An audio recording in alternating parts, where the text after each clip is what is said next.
Hi friends, welcome to another baby food video. ఇక్కడనైతే పాలకూర పోపేసి ఎట్లా చేయాలో చూపిస్తా చూడండి.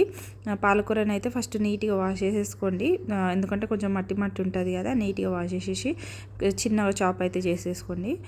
ఒక బౌల్లో రైస్ను పప్పు అయితే నానబెట్టేయండి ఒక హాఫ్ అన్ అవర్ వరకు. ఇక్కడ గీ వేసుకున్నాను నేనైతే ప్యాన్లో. గీ, జీలకర్ర, ఒక గార్లిక్ అయితే వేసుకున్నా. తర్వాత మన పాలకూర వేసేసి మొత్తం గీ అంతా పాలకూరకు పట్టించేయాలన్నట్టు మంచిగా ఫ్రై చేసేసుకోండి. పసుపు వేయండి, కొంచెం సాల్ట్ అయితే యూజ్ చేస్తా ఫ్రెండ్స్. 9 months తర్వాత ఒక పించ్ సాల్ట్ అయితే పిల్లలకి యూజ్ చేయొచ్చు. నాకు కూడా తెలుసు ఫ్రెండ్స్, 1 year వరకు పిల్లలకి సాల్ట్, షుగర్, ఇంకా హనీ లాంటివి వాడొద్దని. కాకపోతే పాప తినట్లేదు అన్నట్టు, అందుకనే ఒక పించ్ సాల్ట్ అయితే యాడ్ చేస్తాను నేనైతే. ఇక్కడనైతే వాటర్ బాగా బాయిల్ అయిన తర్వాత మనము నానబెట్టుకున్న రైస్ను పప్పు అయితే యాడ్ చేసేసుకోవాలి. మెత్తగా ఉడికిన తర్వాతనైతే మ్యాష్ అయితే చేసేసుకోవాలి ఫ్రెండ్స్.